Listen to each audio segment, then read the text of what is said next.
Manyakis ng hipo ng dibdib sa bus, pinanggigilan ng netizens. Umabante sa balita si Abante reporter Fred Rabanal.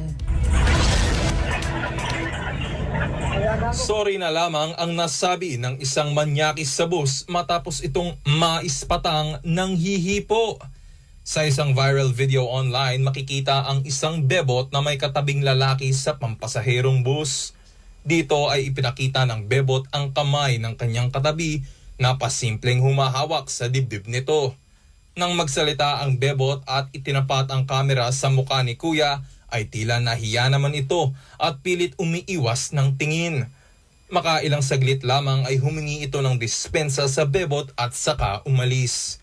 Agad naman itong umani ng reaksyon mula sa mga gigil na netizens na anila madalas umunong kinukuyog ang mga suspect sa ganitong insidente.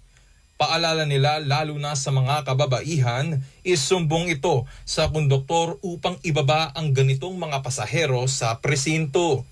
Maaaring humarap ang suspect sa reklamong paglabag sa Republic Act No. 11313 o mas kilala sa tawag na Bawal Bastos Law. Ako si Fred Rabanal, Abante.